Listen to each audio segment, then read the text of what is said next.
So welcome everybody. I'm going to talk about how the 6 spiritual weaknesses of the 6th house are countered by the Shad Sampat of Yogic philosophy. And Shad Sampat means the 6 wealths. So we have the 6 weaknesses and the balance of the 6 wealths. And so there I am with Anna from yesterday. Aha, like that. It's a very nice puja yesterday that was done at the start. And so we'll do the chanting to start with. And normally I just do a small chant. So we do Ganesha to remove the obstacles to the Guru, who's the teacher for giving us the higher knowledge. And then for all the 9 planets, and today being Saturday, for Saturn. So that's the small prayer. Om Gam Ganapataye Namaha. Om Gam Ganapataye Namaha. Om Gam Ganapataye Namaha. Dhyanamulam Gurur Murti. Pujamulam Gurur Padam. Mantramulam Gurur Vakyam. Mokshamulam Gurur Kripa. Om Adityaya Somaya Mangalaya Budhaya Cha. Guru Shukra Shanibhyascha. Rahuve Ketave Namaha. Om Shanishwaraya Namaha. Om Shanishwaraya Namaha. Om Shanishwaraya Namaha. There is chant for the planets. You actually do just the name of the planet. You can even make it shorter. Shani is the name for Saturn, so you can just do Om Shani Namaha. So just saying, I say the name of Saturn. In a way, it becomes respectful chant. And so today we are talking about the 6th house and how to understand it, and then also how to balance the 6th house issues. So 6th house is primarily the house of disease, but disease means you are out of balance. It can be physical disease, it could be emotional, mental, anything. And it's a house of obstacles and enemies, both outer and inner enemies. And the thing is that all of us have a 6th house. So therefore we can't avoid it. So we have to learn how to use the energy and work with the energy. So 6th house is the house of karmic difficulties, and the difficulties express themselves through ill health, opposition through enemies, debt, struggles in life, and service to others. This house can appear as difficulties, but learning to deal with our challenges also leads to strength and power. It shows our ability to withstand the negative issues of life. If you have a strong 6th house, you can overcome any difficulty. And the idea is that for all of us, we have to learn how to overcome it, not get oppressed by it. You know, so you start with this idea, and it's called in Sanskrit Ari Bhava. So Ari means ungenerous, malicious, not devoted, hostile, or it just literally means number 6. And Ari means the enemy of mankind, usually referred to the 6 instincts that keep us attached to the materialistic purpose of life. So growing up in India, I lived in India till I was 28, and then I moved to UK, and now I live in USA. But while you live in India, these 6 instincts are always told to you. You know, you should control them, you should manage them. It was something right from childhood we were informed about. But till really I started going into yoga and Jyotish, because Jyotish is also a higher form of yoga. that I started understanding, what these instincts were and how to deal with them. So these instincts can become our weakness and create spiritual imbalances that are responsible for our ill health. So I'm not just talking about physical ill health, but mental, emotional, anything that we feel troubled about and what brings imbalance to our life. So the 6 aris are Kam, Krodh, Madh, Lobh, Moh, Matsarya. So these are the 6 weaknesses. Kama means desires, passion. Krodh means anger. Madh means intoxications, drugs, alcohol.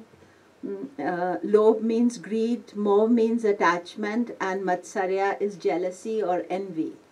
Very similar to the, in Christianity also you look at the sins. But these are specifically 6 in number and connected to the 6th house.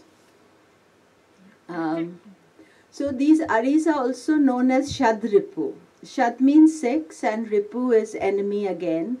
And the 6 enemies of mankind may create emotional feelings, desires that are not the root cause of our illness.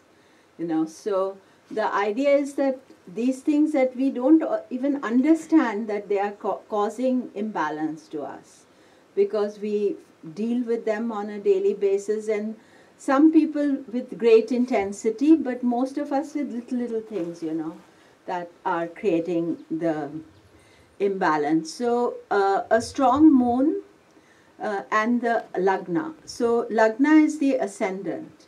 So if your ascendant ruler is strong, then he has the ability to control your energy. If your moon is strong, it also has the ability, because it does not allow the Shad Ripu to dominate. And the strength and weakness of the Lagna and its Lord decides whether the Shad Ripu can get out of control.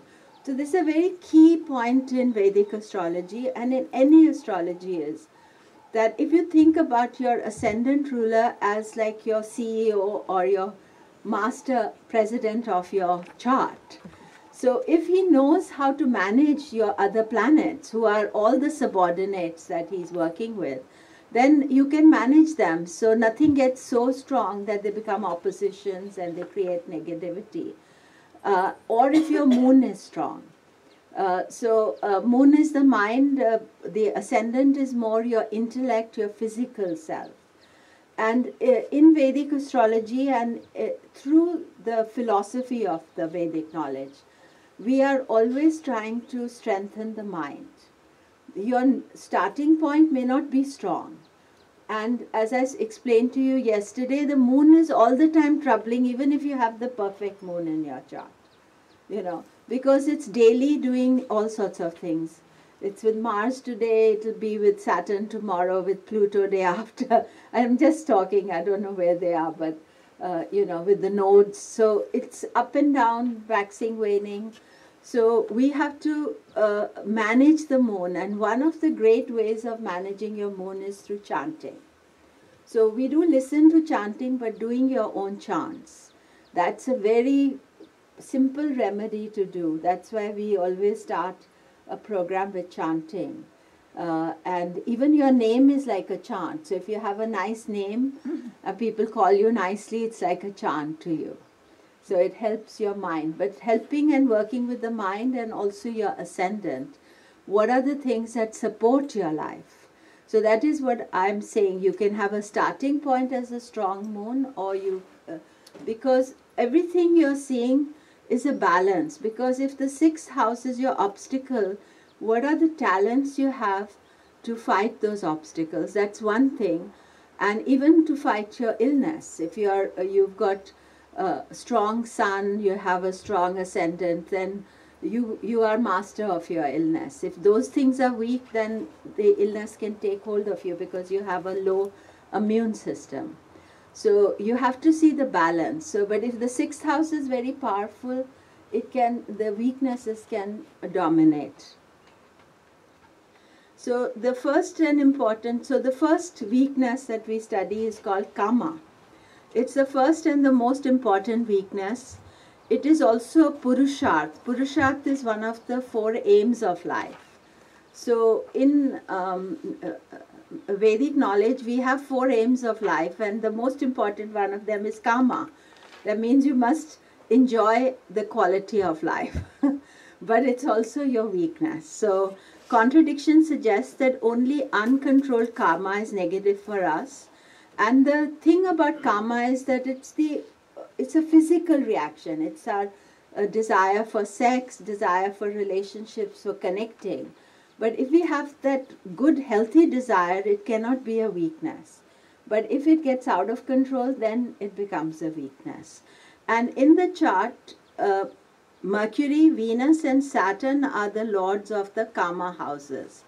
We have 3 houses that deal with Kama. And Mercury, Venus and Saturn are the lords of the 3rd, 7th and 11th houses. So there are 3 houses according to Vedic astrology that rule Kama. The 3rd house, which is sex, 7th house, which is marriage, and 11th house is affairs. And you have the natural zodiac. If you look at it, the 3rd house is ruled by Mercury, 7th house is ruled by Venus, and 11th house is Aquarius. And in Vedic we look at the rulership of Saturn as a traditional rulership. So you see, we don't think of Saturn being passionately in love with anybody or anything, but Saturn can be responsible, because if Saturn is there, he feels hard done by regarding relationships. So he is resentful that I don't have relationships. But Mercury definitely is very much looking, especially as the ruler of Gemini, to make the connection with somebody. You know, the Gemini twin, it's in Vedic we call it a couple rather than a twin. So they want to connect, they want the soulmate, they want to connect with somebody. So the Mercury rulership of Gemini definitely represents that.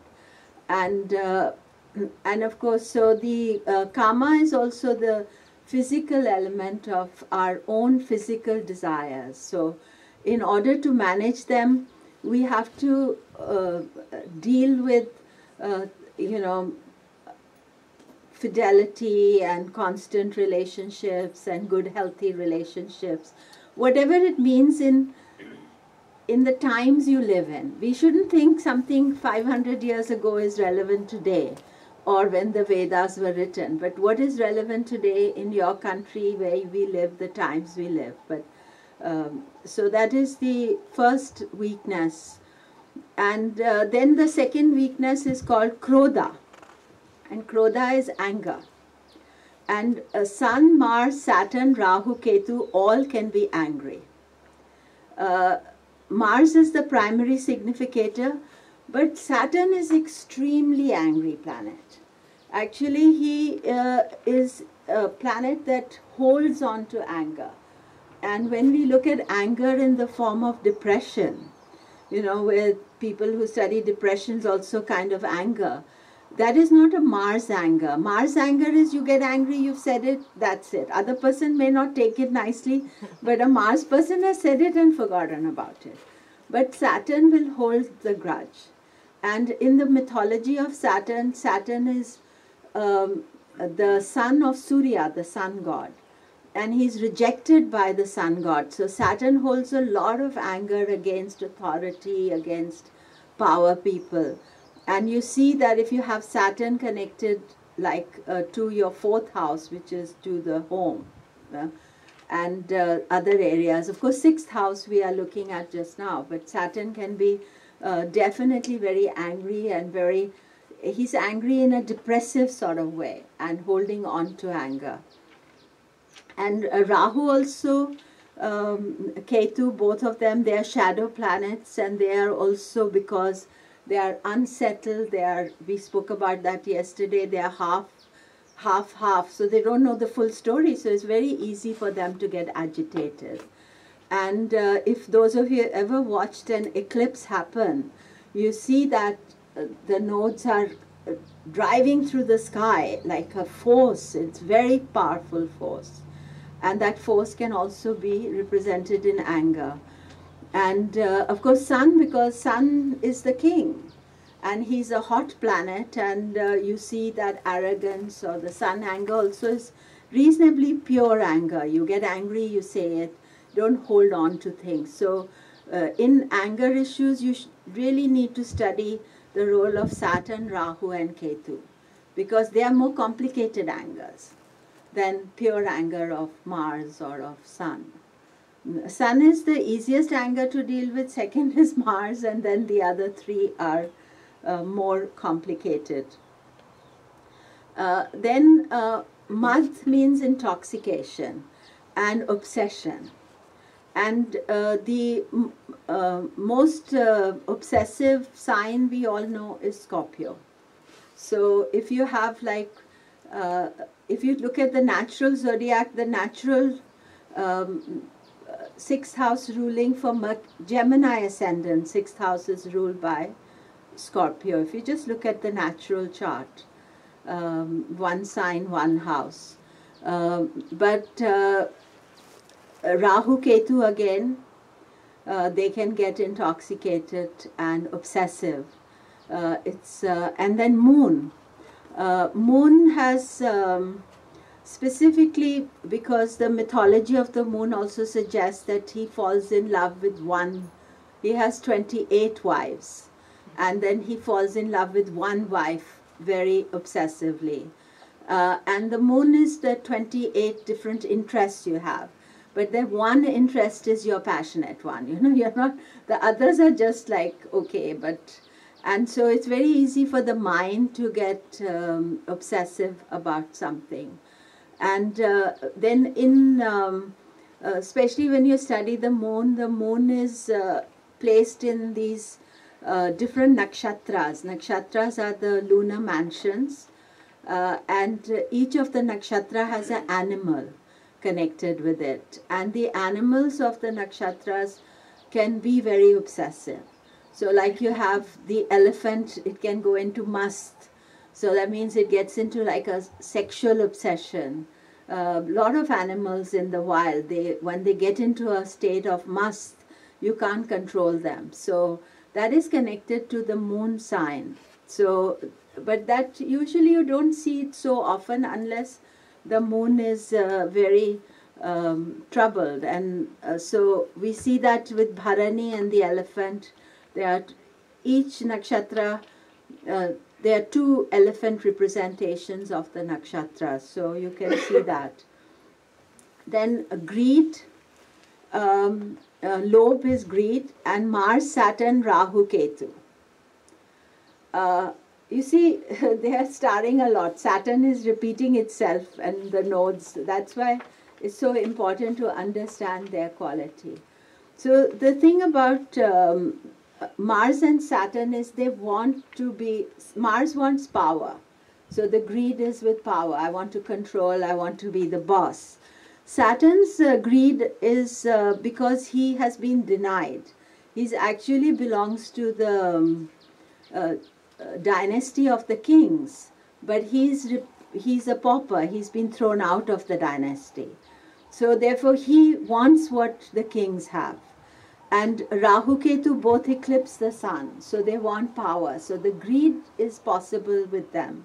Again, yesterday I spoke about Rahu Ketu and how much they want things, especially Rahu.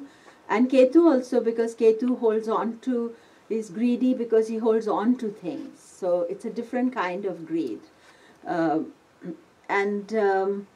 And then Mo is love and attachment, and Rahu again, he is in love with love, he wants things.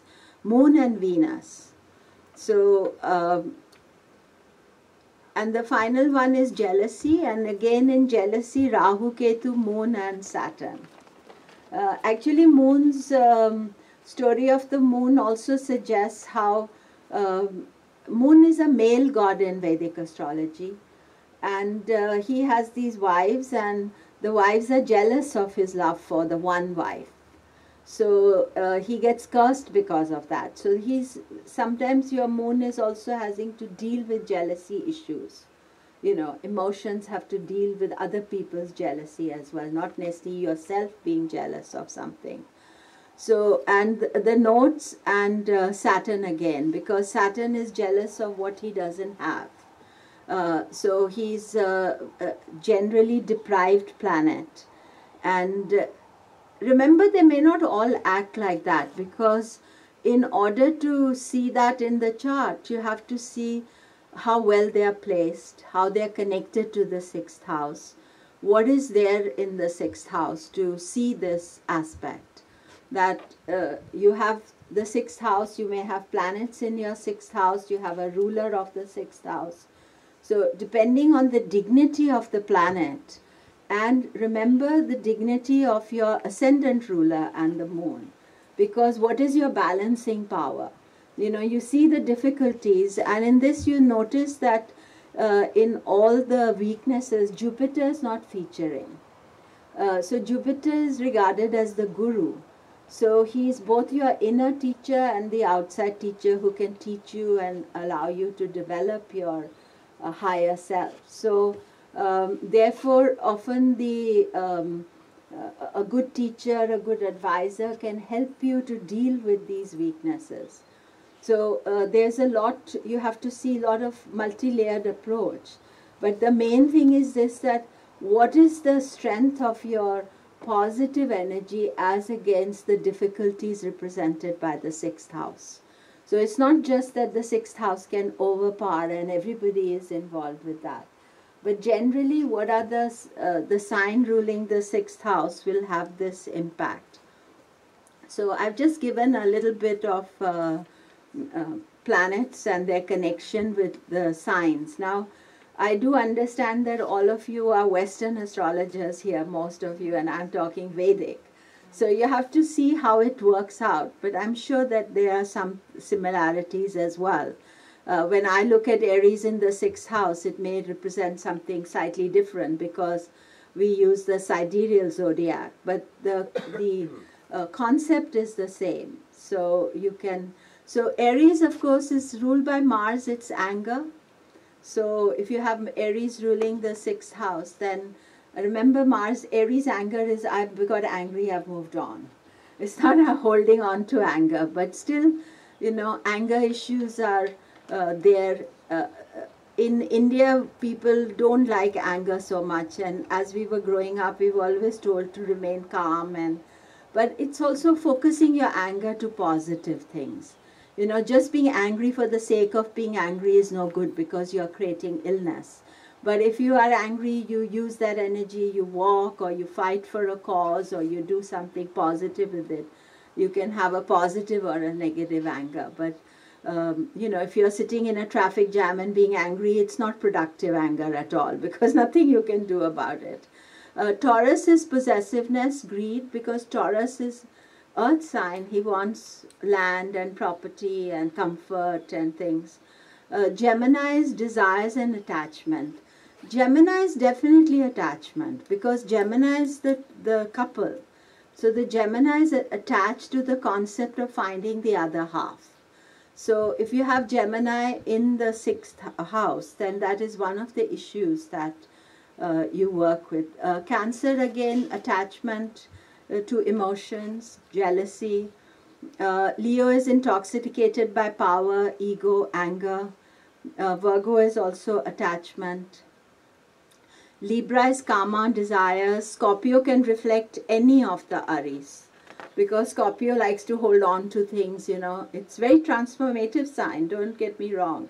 People with Scorpio can be very changeable, but then if they plug into their negativity, that is the difficult energy for them. Sagittarius is anger, Capricorn greed, Aquarius dark emotions, anger, greed, possessiveness, desires, and Pisces is attachment. Pisces is the last sign of the zodiac, so they have to let go of sometimes very small attachments in order to transcend because it is holding you back. Generally, in the two signs that are very complicated and need a lot of spiritual understanding are Scorpio and Aquarius. Because Scorpio is the sign of transformation, Aquarius is the sign of where the gods and the demons are fighting with each other, your weaknesses and strengths. So you have to learn how to manage your weakness for Aquarius. So Aquarius needs a lot of sympathetic understanding. You know, very famous Aquarius ascendant was Michael Jackson. You know, Vedically Aquarius. His moon is also in Aquarius. So, you know, his energies became unmanageable because in his 6th house he had Cancer there, so attachments, and he had Venus in the 6th house. So Venus also gives desires and passions and things like that. One of the reasons why 6th house becomes difficult to deal with is that we naturally don't understand it. It's hidden, you know, it's somewhere there. Like if I'm the head is my 1st house, I can't see the 6th house, it's somewhere at the bottom. So you don't understand what is required from you. And that is the greatness or the beauty of astrology, that it tells you what is there so that you can do something about it. But naturally, as an individual, the 6th and the 8th house are not easy to understand because they are not visible to you. You know, we can see the 7th house, we can see the 4th, but we can't see the 6th house. So that is an important aspect. And then just giving you the planets again, Sun is anger. It's about power. You know, Sun, of course, also dispenses justice as the king, as powerful person. Moon is desires, karma, more. Mars is Krodh. Mars can also be karma because it's passion. Mercury is karma. Jupiter can be lobh and greed if weak. So Jupiter, although did not feature in the earlier story, Jupiter also has his weakness. In India, we tend to totally put Jupiter in a different area. So he has nothing wrong with him. But in practice, you see that Jupiter can also have a weakness. You can also have a wrong guru or a wrong teacher. Your own advice may be slightly fractured. So Venus is Moh and Kama. Saturn is Krodha and Lobh. Saturn generally is, you know, if left unchecked, can cause a lot of problems. If you have Saturn in Aries, Saturn in Leo, because any of the fire signs, then that is quite a resentful Saturn. And remember, when I say resentful, it is at that starting point of it. You may have worked on it and sorted it out, but the starting point is difficult. Then how you deal with it is your responsibility. Rahu is Mad, intoxication, Matsarya, which is jealousy. Ketu is attachment.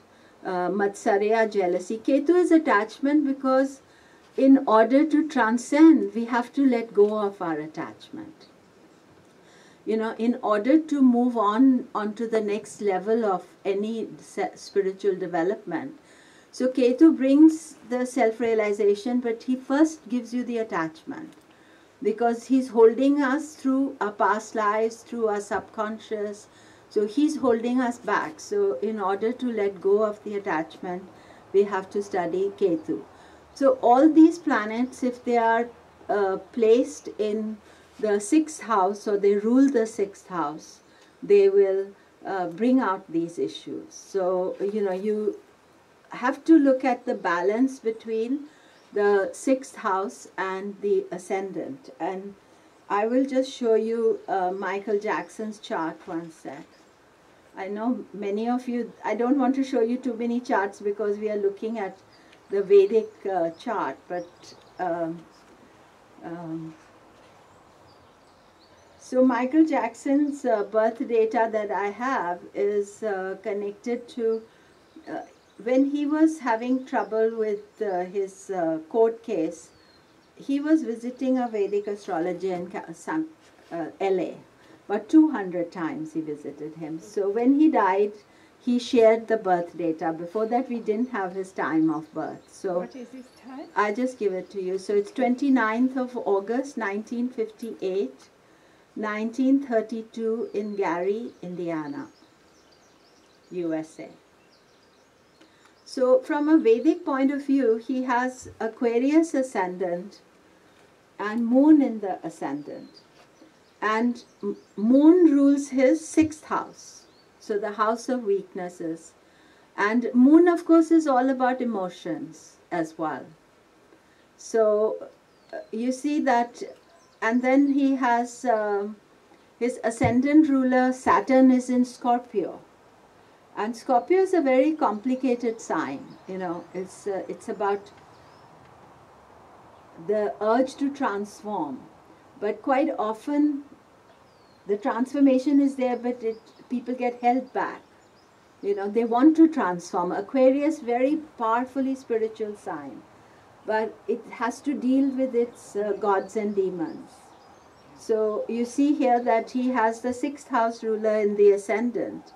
And in the end, his story does tell us that his weaknesses took him over. You know, he became subservient to them. What emerged after he passed away was that he would not go to, he would go to the therapist if they didn't say what he wanted to hear. He would leave them.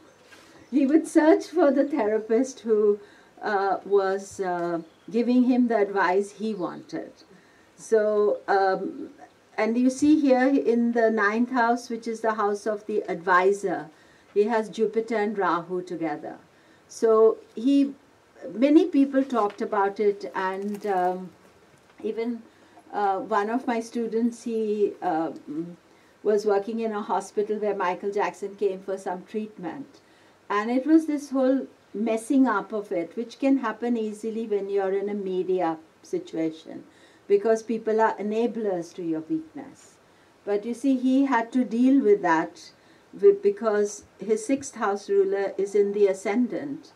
And so he had to somehow work with that. And when you're in media, TV, all those where there's a lot of money and fame, then it's not that easy to handle. You know, with working with the weakness, then that can be a problem. So, so the concept is that the Shadripu that build up over lifetimes and create imbalances and add to the weakness and stress. So we have, these things are built up, you know, not just from this lifetime, it's built up over many lifetimes. So, but we have to deal with them now, because if we are talking about it now, we are dealing with it now.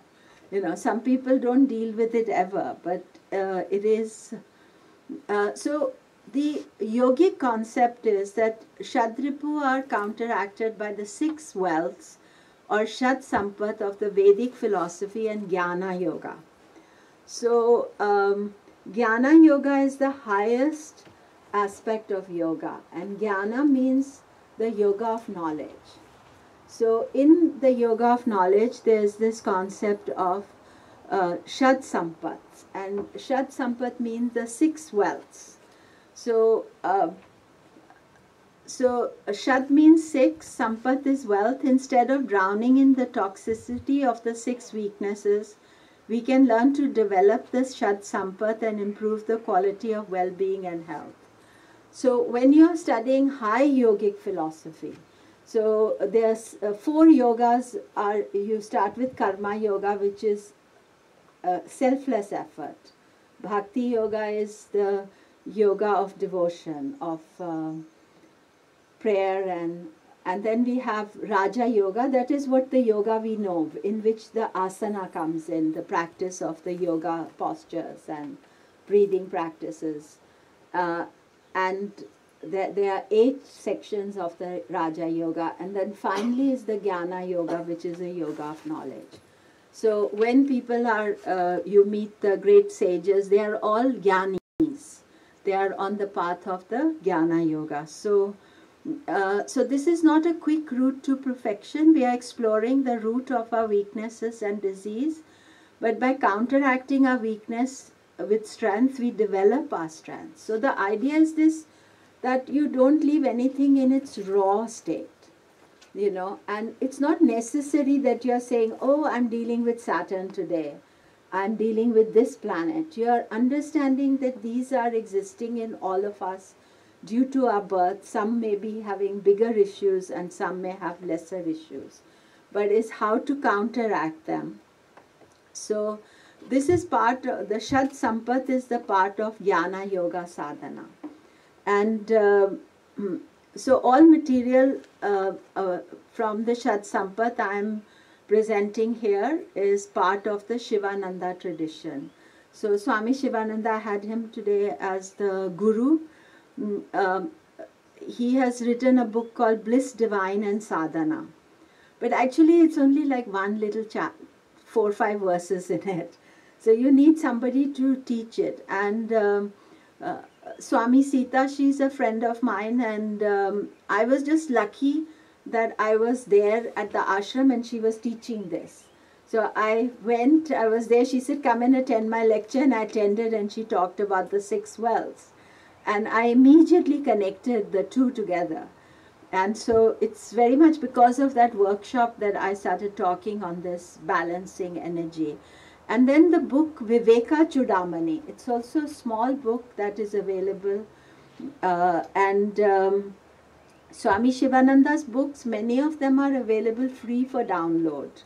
So if you look it up, or Divine Life Society, they're very reasonable. I think they have a Divine Life Society here in Cape Town if you want to get. But online, I noticed that one of the things he did was that you can download these. And if you maybe study this, the Shad Sampat.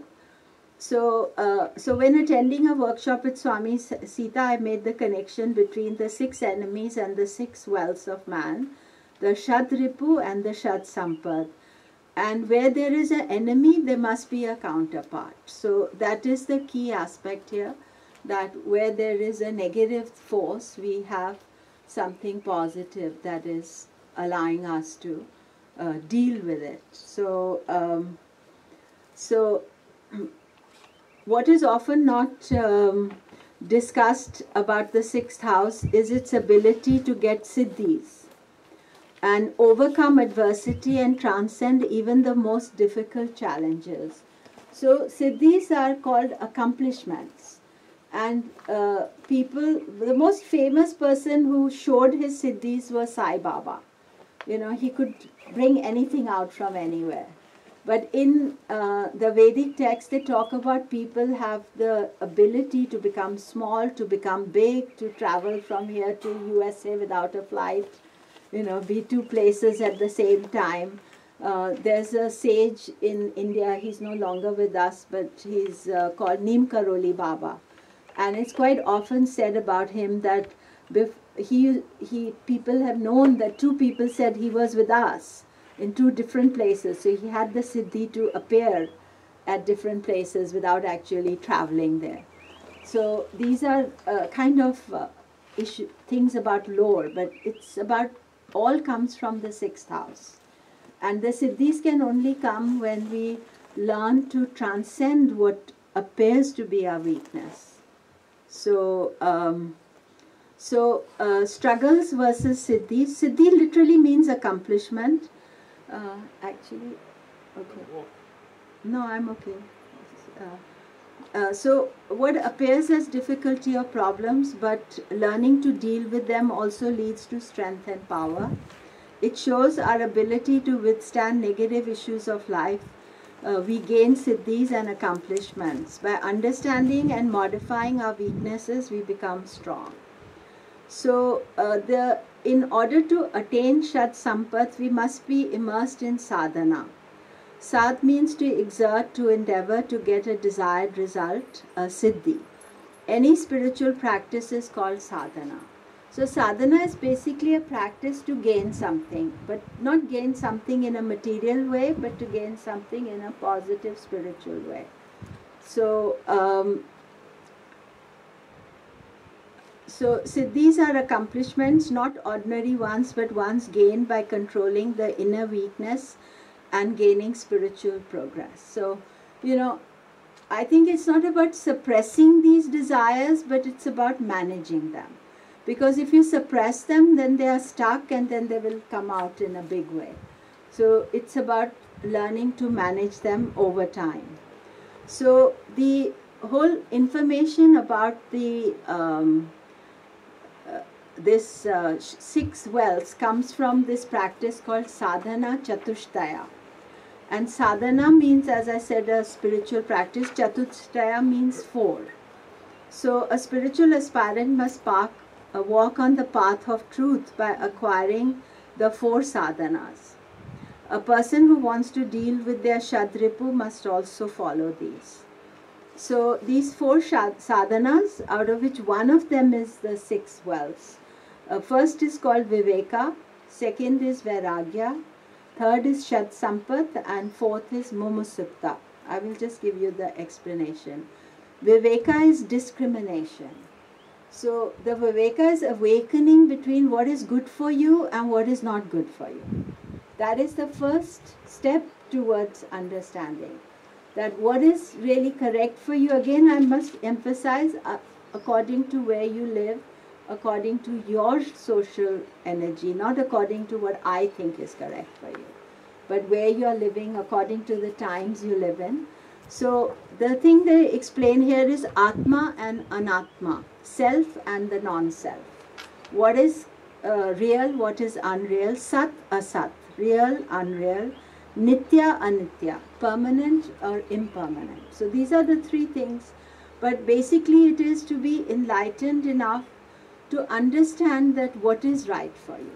So that is what is Viveka. And the book that I was telling you, Viveka Chudamani, that's also dealing with this. It's a very small book, but it's about dealing with what is the truth for you. So to understand that. So a person who wants to progress on the path of controlling their weakness, they must understand that I have the weakness. Before they can move on, they can develop anything further. So this gives inner strength and inner peace, because once you understand what is right or wrong, then that is the first condition. The second condition is, once we have Viveka, that leads to Vairagya. And Vairagya is dispassion.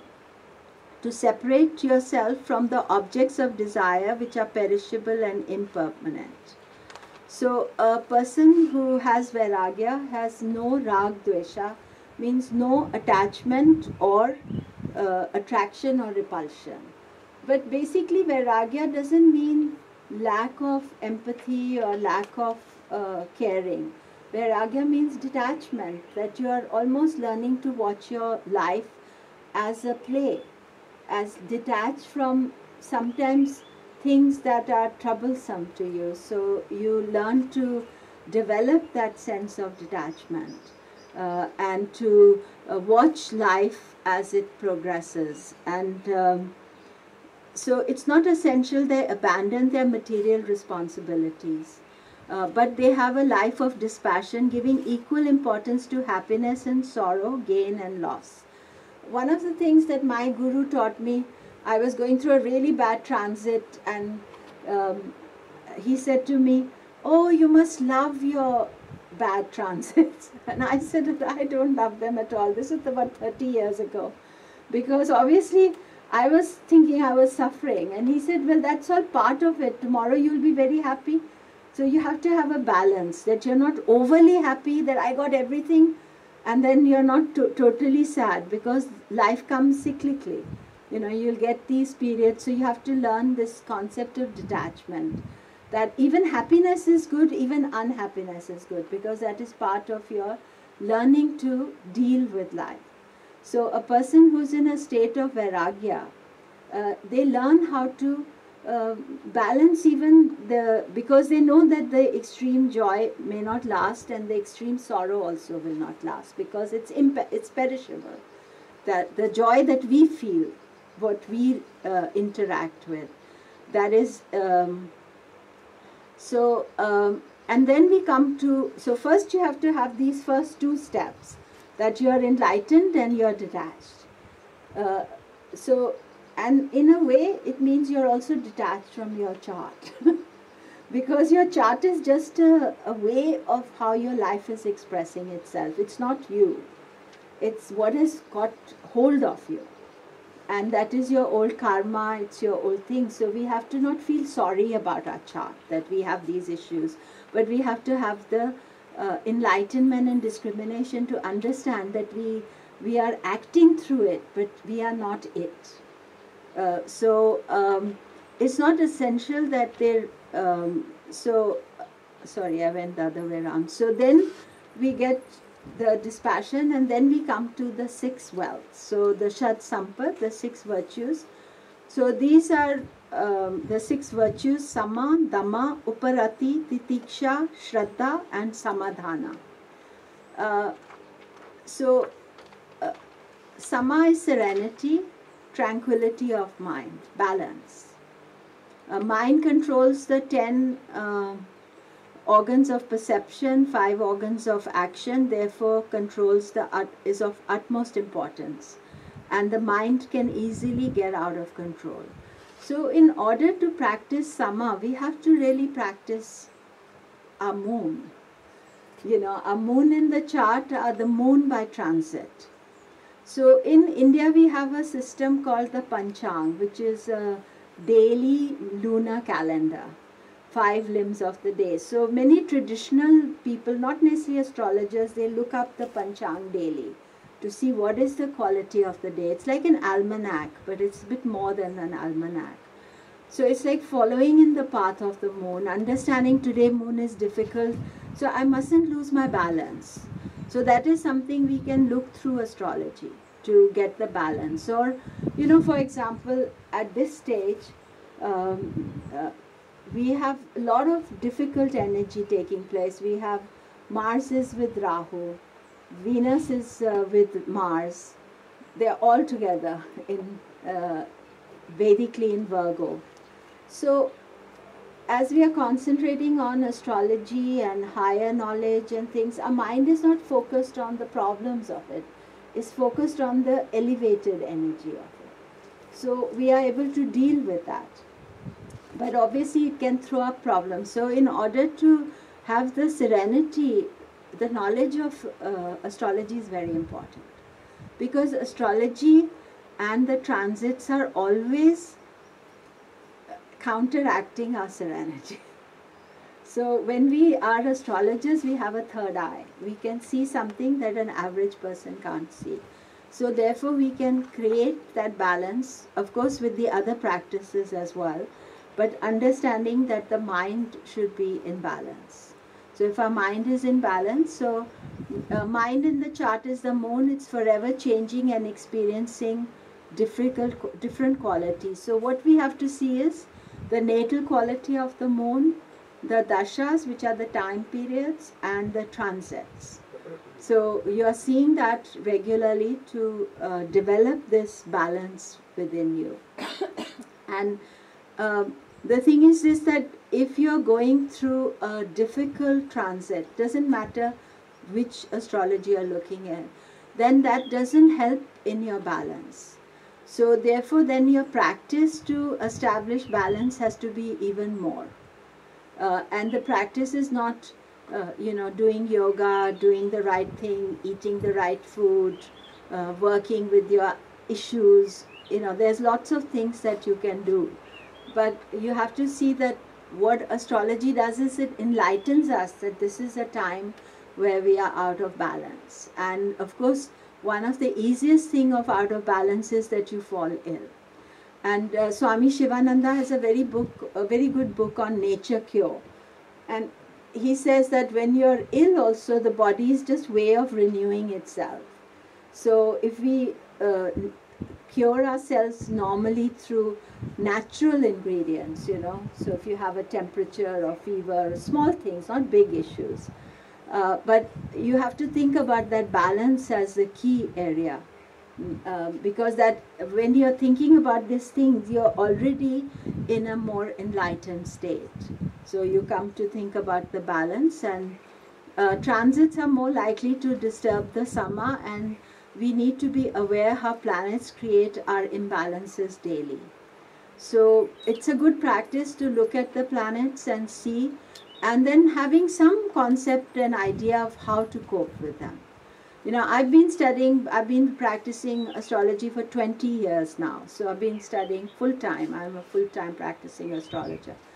And I found that half the battle is won when we know what we are fighting against.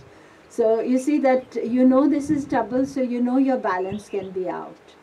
And there are ways of then bringing yourself back into balance. And when you become conscious, you find that you get yourself into balance quicker, because it's if you don't know, then you've gone so out of balance, then bringing back to the correct normal state is more difficult. So the control and discipline of senses, of the 10 indriyas. Indriyas are senses. 5 planets express the indriyas, and they are always disturbing the moon by creating the desires. So here we have the planets, and basically we have Jupiter, Akash. Jupiter is the planet, Akash is ether. Jupiter rules ether. It affects our sense of hearing. The sense organ is the ear, and the work organ is the mouth. So one of the ways that you can improve your balance is through hearing correct things. That is why they say, you know, hear no evil. You hear the correct things, you listen to the right knowledge. And even if you have a good or bad Jupiter, but that hearing is very important. So you hear good. So these days, you know, we have music playing everywhere. We have sounds all the time. So one of the beautiful things that you can heal yourself is hearing the sound of nature.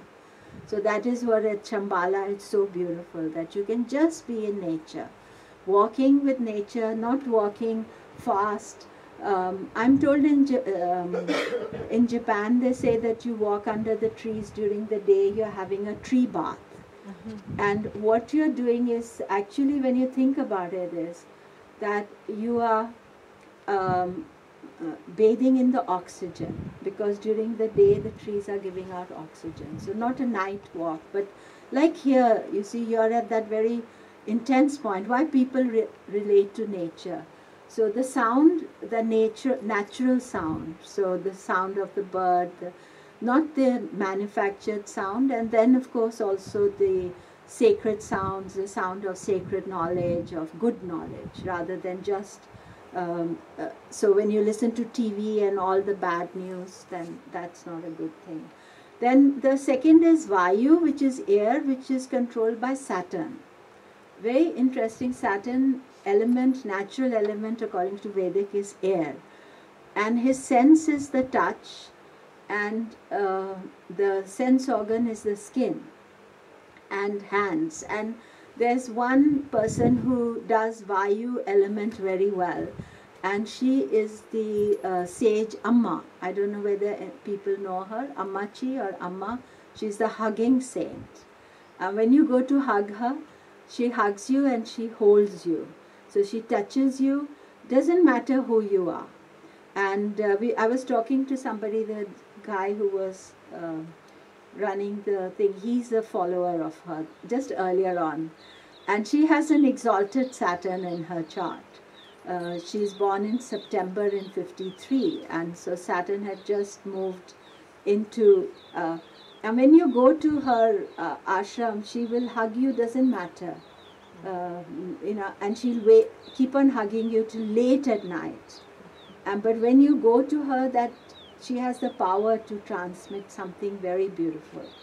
I'm not a follower of her, but because her ashram is near where I live in USA, I've had the opportunity to experience that, the sense of touch. But even in our relationships, our love with family and people, we touch the children, we touch our partners, you know, and we hold hands. It's all, so the thing about Saturn ruling that is that you have to be democratic. You have to heal everybody. You shouldn't say, I touch you because I have certain conditions, you know. So that aspect of Saturn ruling is very powerful here, because that is that I am healing you. So you have with Reiki and all the things where the healing by the touch is there. Then Agni, fire, is Mars. And so fire is sight, eyes is, and feet and legs. So Mars and Sun also deals with the sight. It's not just what we see, but what we don't see, and our vision, our ability to see. So the fire element within us, you see, Mars rules fire, but Sun controls the fire. So through the seasons, the Sun is controlling the fire within us. So it's cold, there's less fire. If it is hot, there is more fire.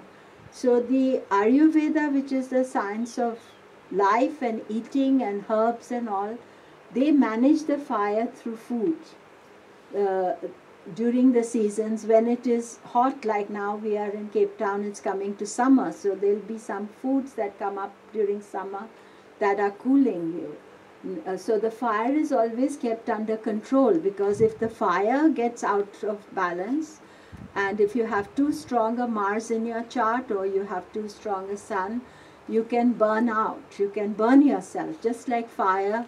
I was noticing when I was driving down here that there was some fire had taken place here. So you know, fire, when it takes hold, it just burns everything in sight. So we always feel that we need the fire, because it's also connected to digestion. So the fire in our body is there. So okay, 5 minutes left. And then Apas is water. Apas is also Venus, taste, tongue, and genitals. So Venus is very important to deal with, is the purity of your relationships. But again, taste is a way to control your, is the food, the purity of the food. Say, in the fire is controlled through the hot and cold, you know, type of food. But Venus is the purity of food, the pure ingredients, the organic ingredients, you know, what you eat, what you taste. And Prithvi, earth, is smell, nose, and anus. So earth element is also connected to letting go of negativity. Mercury rules earth. So the mind has to also shed its load, shed its baggage. So the anus is just a way of our physical body shedding what it no longer needs. But we need to learn to shed that. So, so that is all connected to the first, about getting a balance in your life. Then the second is Uparati. Rati means enjoyment. Uparati is abstinence, renunciation of enjoyment of sensuous pleasures. So this is very much a concept that we have to learn to abstain. And this concept is not just Vedic. You see that in Christian, in all religions, Islam, everything is through fasting. You know, you can fast, food fast, you can fast, speech fast, you can fast, don't have chocolate for a few days. You're, you know, not always given to indulgence. So if you want something, you have to learn how to control that. Then Uparati also deals with satiety, turning mind away from desire of sensual enjoyment, abstinence, keeping the mind focused in Shravana or studying of spiritual texts. But the main thing is this, that it's about that I am full up. I don't need to eat something more. Eat is just... Then Titiksha is endurance, ability to face pain without caring. To experience opposites like sorrow, happiness, pain, pleasure, heat, cold with equilibrium. It's not just about physical endurance, but mental one too. So the idea is this, often you see people are not able to endure anything now, because we have become luxury loving, including, you know, sleeping in the tent or doing some hardship. But this is more about, if you are having a difficult transit, you shouldn't collapse with it. You have to think, okay, and it doesn't mean that you endure unnecessary pain, but it's just taking that thing with endurance. Somebody said something very interesting about India. They said you can be a millionaire, but the electricity still goes off. So people in India get used to, because the circumstances are less than positive, to endure things. And as the country is getting richer, the endurance level is getting much worse, because they then get everything. They can have the generator that switches the electricity on. So again, sort of connecting with nature, taking some things that are, not always aspiring for comfort. Then Shraddha is faith. So anything without faith is not. If you doubt everything, you cannot develop your strength. So faith in the word of the Guru, in the scriptures, that means that you have to faith in yourself, I feel. Sometimes we may get a wrong teacher, but we have to develop that faith that we are on a good path. We need to have that strength. So Shraddha is, and final is that if you get the first 5, then the 6th one you're automatically there. So if you've got the balance, you've got the abstinence, you've got the faith, you've got, then the samadhana means that sama means balance and dhan is wealth. So the 6th wealth is mind is free from anxiety even among painful experiences. So this is what I always remember my guru saying, okay, Saturn is going, but learn to deal with it. He didn't teach me this, but he taught me through words that, and when I had my second time the issues, then dealing with these concepts, they helped me deal with difficult transits. Because the attitude is different. Basically, it's the attitude that you develop and you work with. So ability to take good with bad without being ruffled, total peace of mind and inner strength. So, and once you get this, the 4th pillar, so it's like 4 legs of a cart, is mumuksutva, the intense desire for liberation of the soul, to let go of karma, relief from cycles of life and death. But this is kind of very high concept. That means once you're developing on these stages all the time. So once you start thinking that there's an alternative point of view to your obstacles, that's really the idea. And as we get more well off and we are more comfortable with life, we don't have to struggle those struggles. The thing is this, that there are a lot of people who are still struggling purely on a physical matter because they don't have the money, they don't have that ability. Once you have the comforts of life, you have to think beyond that, because that is just one step. That doesn't bring that peace of mind, that calmness. So we have to think about all these things. So therefore, you don't get angry at a drop of a hat. You learn to deal with all these things. So, so I'm just going to end this with 4 Mahavakyas, and these are 4 great sayings that are supposed to be the essence of the Vedic knowledge. So they are just 4 words. People meditate on them. You sit and meditate and you think about this concept, because that somehow it helps you to bring the balance and the wealth into your life. So these 6 are Pragyanam Brahma, which means consciousness is Brahman. And here we are not talking about subconsciousness. So when we are raising our consciousness level, we are plugging into the divine grace. That's what I feel, that when we start raising ourselves, we plug into some kind of divine grace, whichever way you plug in. Then I am Atma Brahma, this self, I am my inner self, not my physical self, is Brahman. That means that I am a divine force within. Just the outer covering, my chart, my issues, that is not me. That is the things that I'm struggling with, but my inner self is Brahman. Tat Tvam Asi, thou art that. That means that you are the divine soul.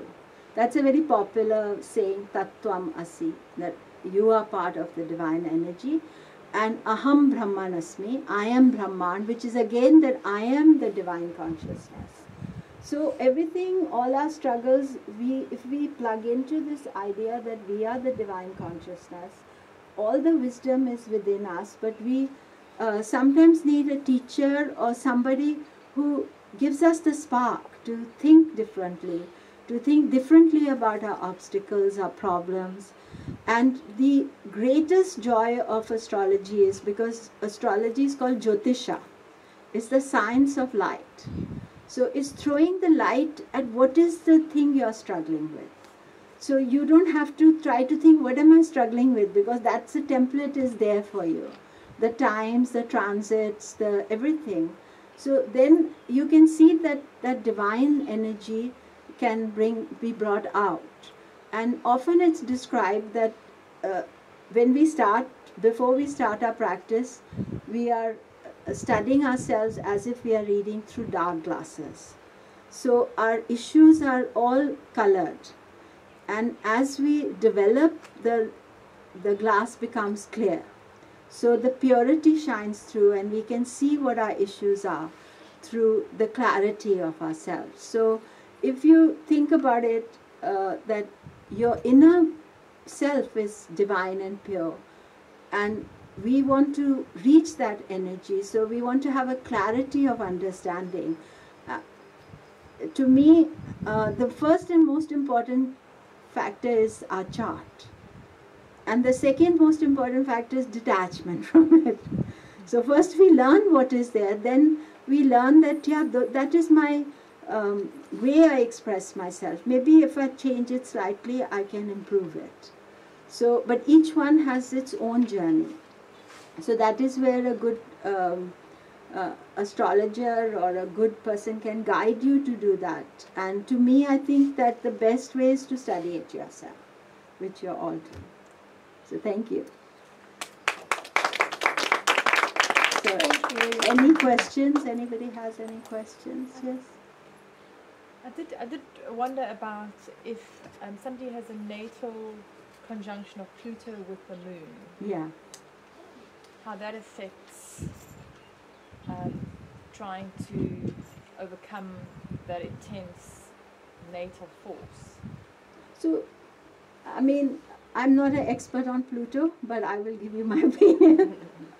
But Pluto is also a force, which is a very intense force. And what I find is that all the malefic planets, traditional malefic planets, in which you would take Pluto and Uranus, is that they're very demanding from you. So they're all the time demanding that you do something about your life, transform, change. They are very much looking for the truth. They don't want your excuses. So if you're giving excuses, then Pluto can dominate you. So your idea with the tight Pluto-Moon conjunction is maybe to think how I can use this energy in a proper way. You know, not always just feel dominated by it. And I think Pluto has a lot of transforming power. And, you know, so if you use it usually for the good of humanity, you know, for people around you to do that, then it's not bothering your moon so much. So I don't know if anybody else has some thoughts on that. Any other questions? Yes? In your experience, would it, the ruler of the sixth house, is it well placed in another Dustana? Yeah, if it is, you know, if it goes into another difficult house, they say that it becomes very strong. Because it means that when you face adversity, you rise above it. So if you have that, but the point about these rulers of the sixth houses, there's some difficulty. So you have to face the difficulty in order to transcend it. The role for all people is to learn to transcend the situation.